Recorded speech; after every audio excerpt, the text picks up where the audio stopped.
तो वेलकम है दोस्तों, नमस्कार है आप सभी का। चलिए हम लोग शुरू कर रहे हैं आज का टॉपिक। और आज इस वीडियो में हम लोग बात करने वाले हैं सीआईपी रांची। ठीक है। और टोटल 50 क्वेश्चन आज करेंगे सीआईपी रांची में। Ward attendant, medical record clerk, needle women, occupational therapist, librarian, इन सभी का एग्ज़ाम होने वाला है। कब होगा जी एग्ज़ाम? मैं तो डेली बोलता हूँ, बता देता हूँ आज। देखिए, दिसंबर का फर्स्ट वीक यानी कि आपका 6 तारीख को स्टार्ट हो जाता है। आपका इस डेट को 6 से रखिए ना कि 6 से 9 तक आपका जो है रिजल्ट आ जाएगा कि कितने वार्ड अटेंडेंट लोगों को एग्ज़ाम देना है। ठीक है, कितने लोग स्किल टेस्ट और फिजिकल टेस्ट में सिलेक्ट किए गए हैं, ये लिस्ट आ जाएगा। और दिसंबर के सेकेंड वीक में एग्ज़ाम हो जाएगा, यानी कि 14-15 तारीख को आपका एडमिट कार्ड आ जाएगा और यही 20-25 के आसपास एग्ज़ाम हो जाएगा। ठीक है, उससे भी पहले हो सकता है, कोई गारंटी नहीं। 15 कोई हो जाए एग्ज़ाम। तो कुल मिलाकर अभी और आपके पास 10 से 12 दिन एग्ज़ाम के समय बचे हैं। कितने? 10 से 12 दिन। ठीक है, 10 दिन ही मान के रखिए। तो चलिए, इन 10 दिनों में हम लोग डेली 50 क्वेश्चन करेंगे। और सीआईपी रांची अब 85 क्वेश्चन का एग्ज़ाम होगा। 1 घंटा समय दिया जाता है आपको। तो चलिए देखते हैं आज का क्वेश्चन। टोटल आज 50 क्वेश्चन है और ये सभी साइंस के क्वेश्चन हैं, क्योंकि वार्ड अटेंडेंट का जो एग्ज़ाम हुआ है हाल ही में पंजाब में, उसमें सभी साइंस के क्वेश्चन थे। ठीक है, 90% क्वेश्चन साइंस का था, तो हम लोग साइंस को ही कवर करते हैं।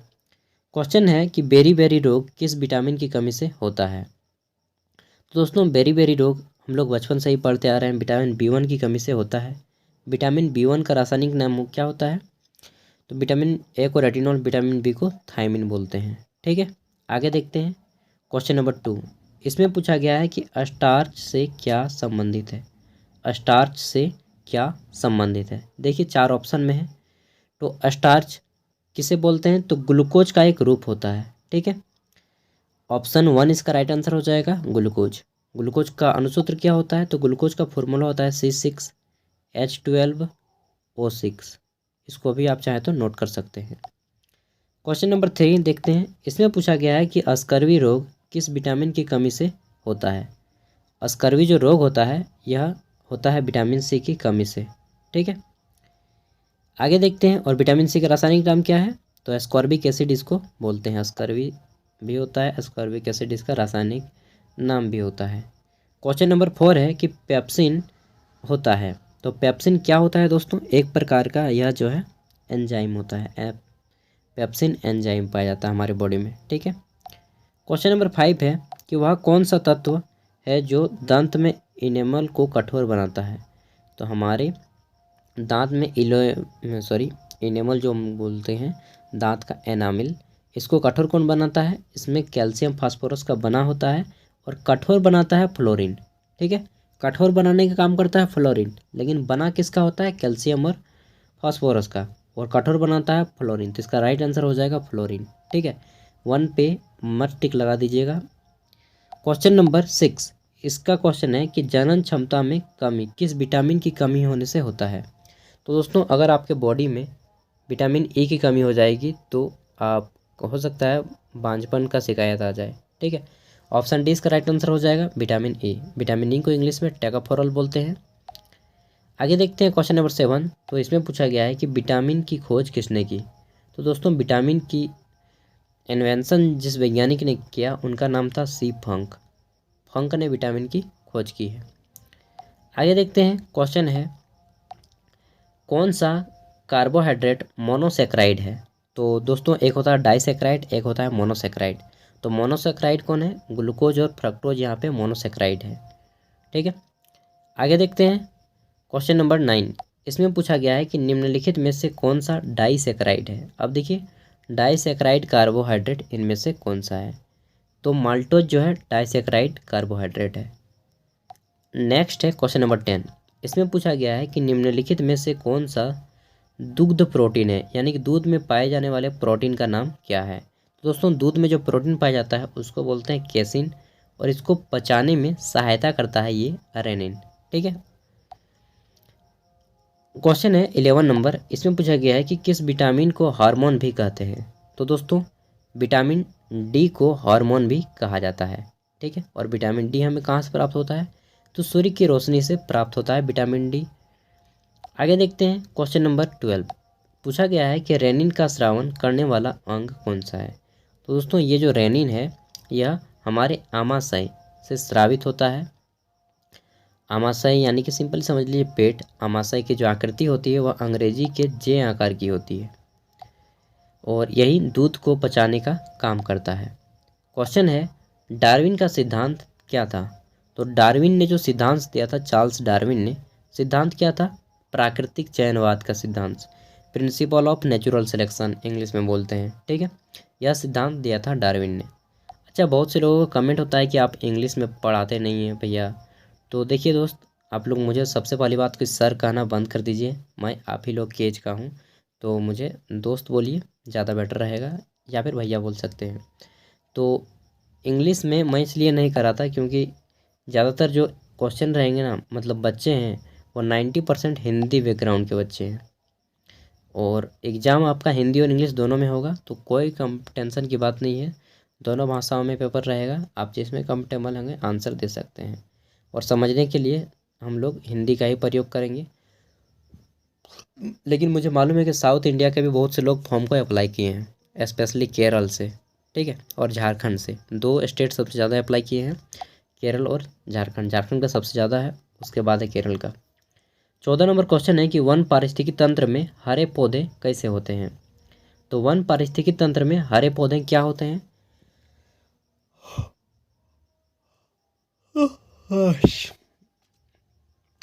ढेर रात हो गई और चलिए। तो वन पारिस्थितिकी तंत्र में जो हरे पौधे होते हैं वह होते हैं मूल उत्पादक। हरे पौधे हमेशा मूल उत्पादक होते हैं, ठीक है, क्योंकि ये प्रकाश संश्लेषण स्वयं करते हैं, अपना भोजन स्वयं बनाते हैं। क्वेश्चन नंबर 15 है कि जीवों तथा वातावरण के पारस्परिक संबंधों का अध्ययन क्या कहलाता है। तो ऐसा अध्ययन जिसमें जीव और पारिस्थितिकी दोनों का अध्ययन किया जाता है उसको बोलते हैं इकोलॉजी, और हिंदी में बोलते हैं पारिस्थितिकी, इंग्लिश में इकोलॉजी।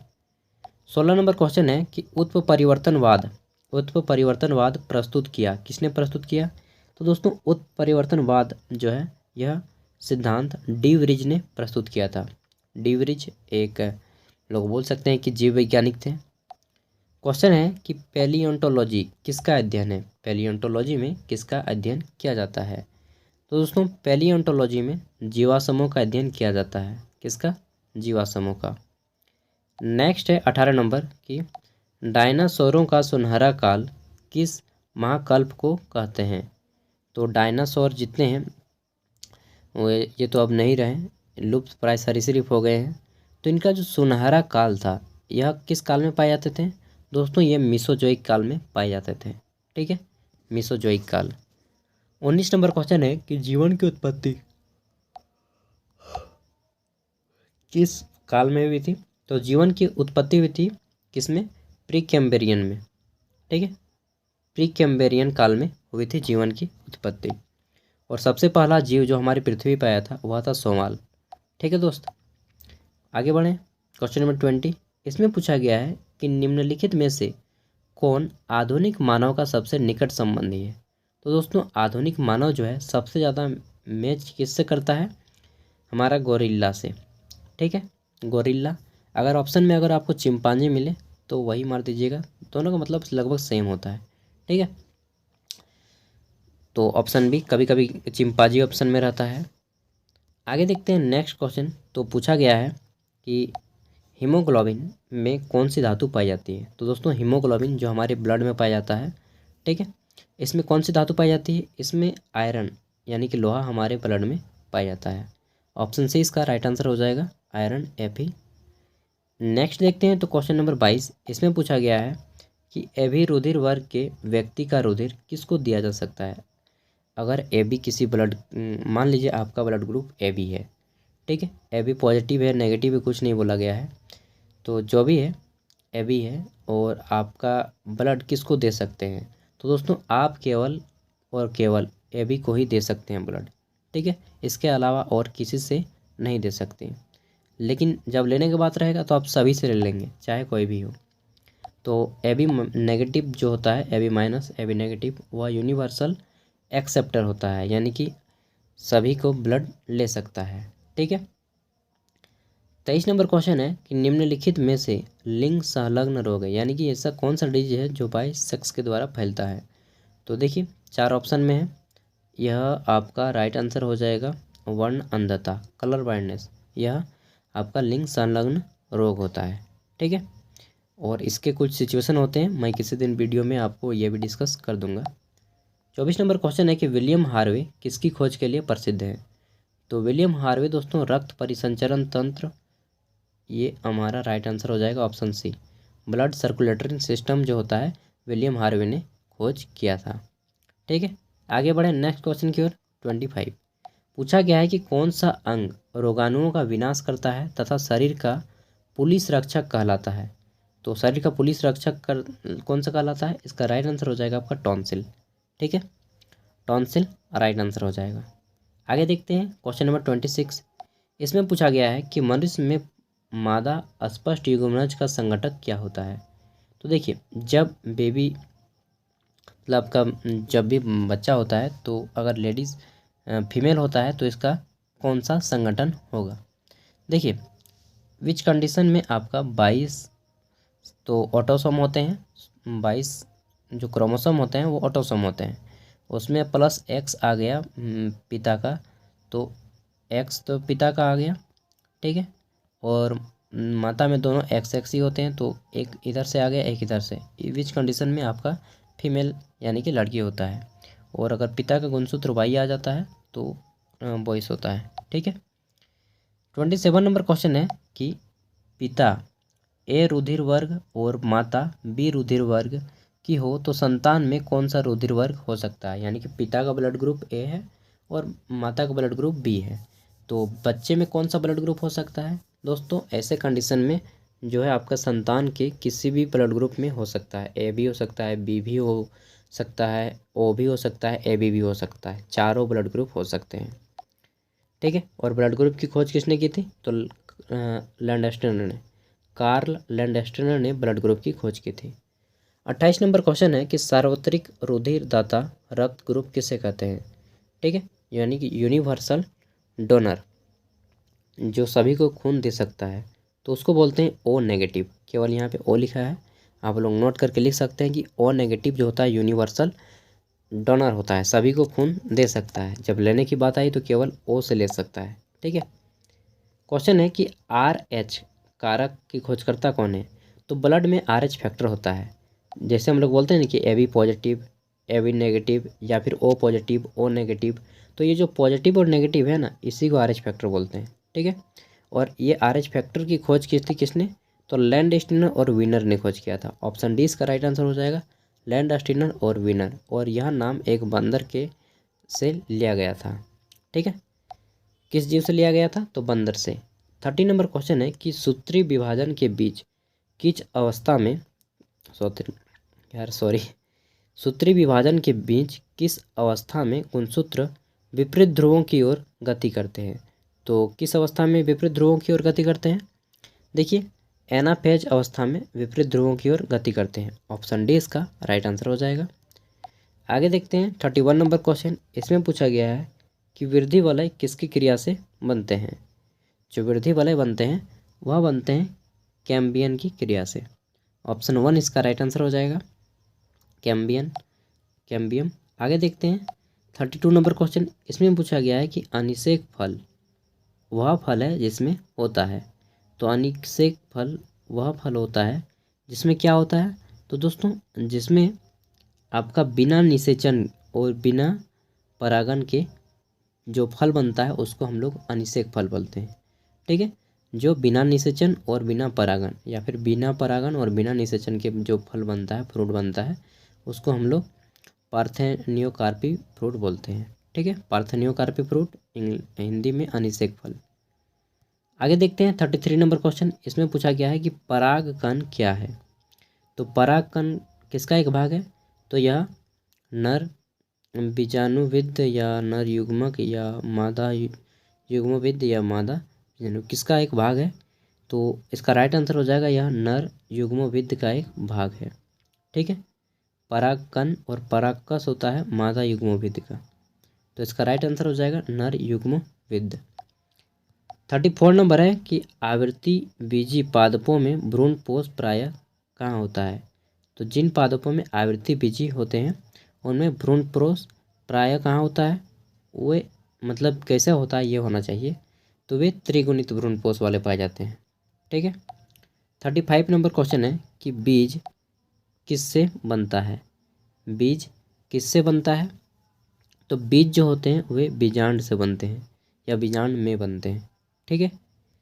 आगे देखते हैं 36 नंबर क्वेश्चन। इसमें पूछा गया है कि एक ही पादप में एक पुष्प के परागकणों का दूसरे पुष्प के वर्तिकाग्र तक जाना क्या कहलाता है।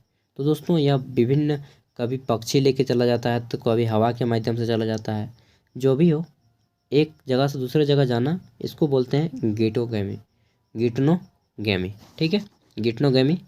आगे देखते हैं 37 नंबर क्वेश्चन। इसमें पूछा गया है कि कौन सा फल नट है। तो देखिए काजू इसका राइट आंसर हो जाएगा, काजू एक प्रकार का नट है।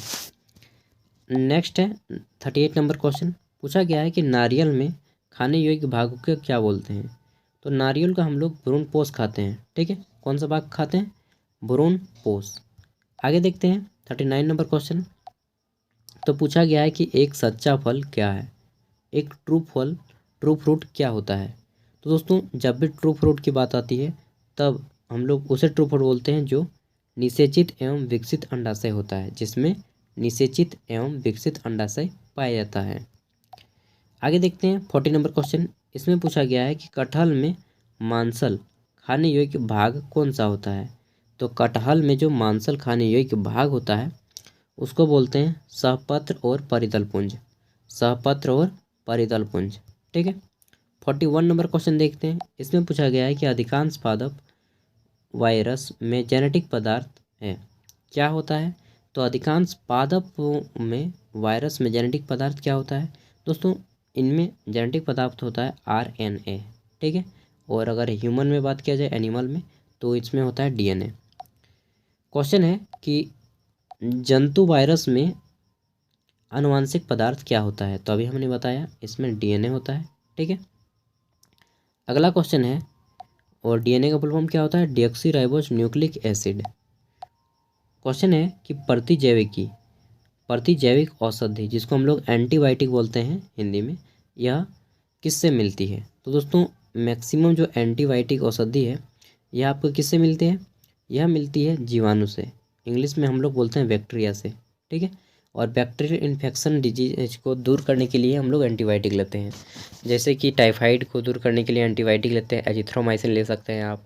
ठीक है, और इस तरह से जितने भी आते हैं इन सबको लिया जाता है। क्वेश्चन है किस वायरस की सर्वप्रथम खोज किसने की थी। तो दोस्तों इवानोस्की ने वायरस की खोज की थी। ऑप्शन सी इसका राइट आंसर हो जाएगा, डी इवानोस्की। आगे देखते हैं 45 नंबर क्वेश्चन। इसमें पूछा गया है कि जीवाणु की खोज किसने की थी, या फिर जीवाणु विज्ञान के पिता भी इन्हीं को कहा जाता है। तो इनका नाम है एंटोनी वॉन ल्यूमेनहॉक, AV ल्यूमेनहॉक हम लोग शॉर्ट में बोलते हैं, पूरा नाम है एंटोनी वॉन ल्यूमेनहॉक। ठीक है, 45 का आंसर 1 हो जाएगा। आगे देखते हैं 46 नंबर क्वेश्चन। इसमें पूछा गया है कि प्रोटीन की इकाई क्या है। तो दोस्तों प्रोटीन की जितने भी इकाई होते हैं, यूनिट्स होते हैं, उन सभी को हम लोग बोलते हैं एमिनो एसिड। हमारे बॉडी में 20 प्रकार के एमिनो एसिड पाए जाते हैं, हमारे बॉडी में 20 प्रकार के अमीनो एसिड की आवश्यकता होती है, और हमारे बॉडी में 12 अमीनो एसिड पाए जाते हैं, और 8 जो बचे हैं ये 8 हम लोग बाहर से लेते हैं, फ्रूट और भोजन के माध्यम से। ठीक है। क्वेश्चन है 47 नंबर कि कोसा में प्रोटीन संश्लेषण स्थान है। कोसा में प्रोटीन संश्लेषण स्थान कहाँ है। तो देखिए कोसा में जो प्रोटीन संश्लेषण स्थान है वह होता है राइबोसोम में। ऑप्शन सी इसका राइट आंसर हो जाएगा, राइबोसोम। ठीक है, आगे देखें तो क्वेश्चन है कि किस ताप पर एंजाइम अधिक सक्रिय होते हैं। तो कितने डिग्री सेल्सियस तापमान में एंजाइम अधिक सक्रिय होते हैं। तो इसका राइट आंसर हो जाएगा 40 डिग्री सेल्सियस में ये अधिक सक्रिय होते हैं। ठीक है, क्वेश्चन है 49 नंबर। पूछा गया है कि शरीर में अधिकतम ऊर्जा संचय किस पदार्थ के रूप में होता है। शरीर में अधिकतम जो ऊर्जा का संचय होता है वह वसा के रूप में होता है। इंग्लिश में हम लोग बोल सकते हैं कि फैट के रूप में होता है। ठीक है। क्वेश्चन है, अंतिम क्वेश्चन है, बच्चों में रिकेट्स तथा ऑस्टोमलेशिया रोग किसकी कमी के कारण होता है? तो दोस्तों बच्चों में ये रोग होता है विटामिन डी की कमी के कारण। इसलिए अपने छोटे छोटे अगर आपके घर में बच्चे हैं तो उनको धूप में रखिए। ठीक है। सुबह सुबह टहलाइए, खिलाइए, खेलने दीजिए। केवल मोबाइल में मत दे के छोड़ दीजिए। उनको एक फुटबॉल ले दीजिए यार, खेलते रहेगा बच्चा। और बच्चे खेलने के शौकीन होते हैं। अगर उनके घर में कुछ नहीं होता है तो लास्ट में वो मोबाइल को ही पकड़ते हैं। तो ये माँ बाप की गलती होती है, आपकी गलती होती है। और नहीं है तो 1-2 साल 5 साल उसके बाद तो हो ही जाएंगे आपके भी। ठीक है चुन्नू मुन्नू। चलिए जो भी है, आज के इस वीडियो में बस इतना ही। फिर मिलते हैं अगली वीडियो के साथ। और एग्ज़ाम सामने आ रहा है, तैयारी कीजिए। 2 घंटा 4 घंटा 6 घंटा जो भी होता है आपसे तैयारी कीजिए, ईमानदारी से तैयारी कीजिए। ठीक है। जो भी होगा रिजल्ट अच्छा ही होगा, अपने फेवर में ही होगा। Thank you.